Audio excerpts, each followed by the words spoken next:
गम चक्र कदेश चाप परगम शूलम वसंडिम शिरा शंखम सदति करीशनयनाम शरवांगभूषावृतां नीलासुमादुपाददशकां सेवे महाकालिकां यामास्तु हरे कमलजुं हंतुम मधुकैटवम्।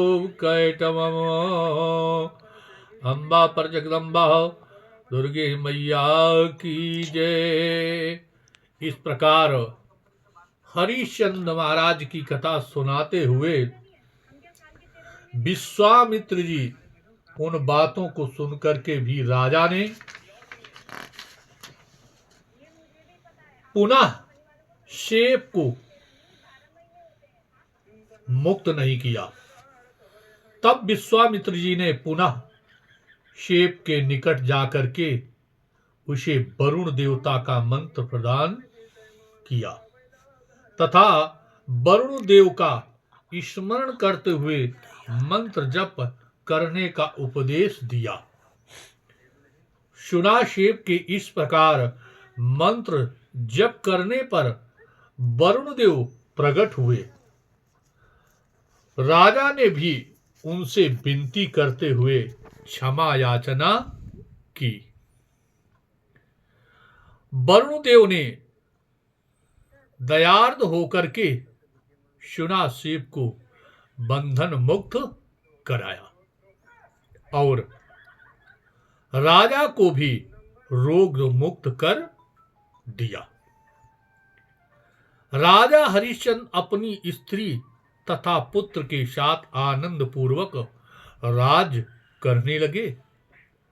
कुछ समय बाद महर्षि विश्वामित्र कुछ कारणवश उनसे रुष्ट हो गए।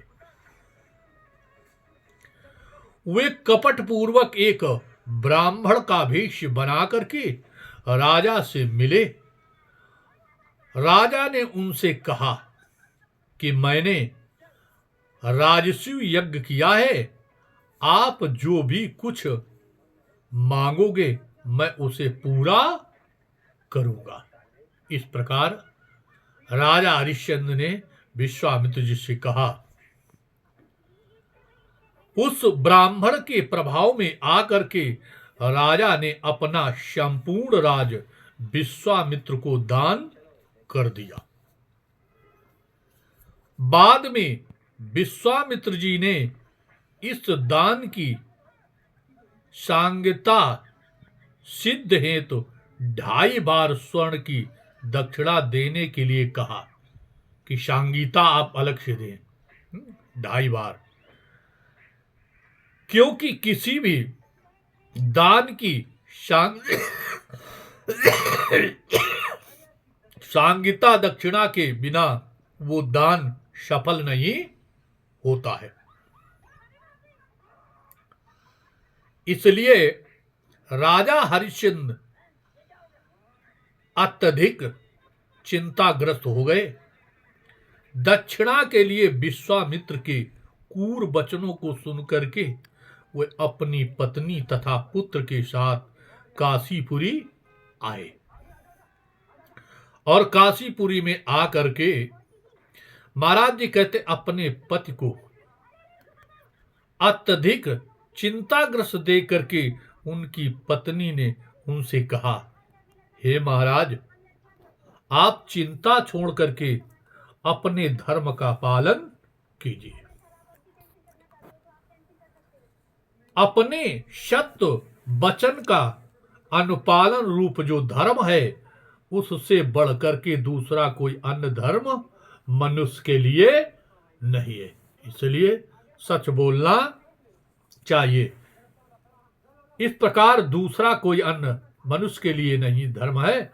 जिस व्यक्ति का वचन मिथ्या हो जाए उसके अग्निहोत्र, वेदाध्ययन, दान आदि सभी कृत निष्फल हो जाते हैं। इसी बीच एक वेद पारंगत विद्वान ब्राह्मण वहां आ गए। रानी ने राजा से कहा कि ब्राह्मण तीनों वर्णों का पिता कहा जाता है, पुत्र के द्वारा पिता से धन लिया जा सकता है।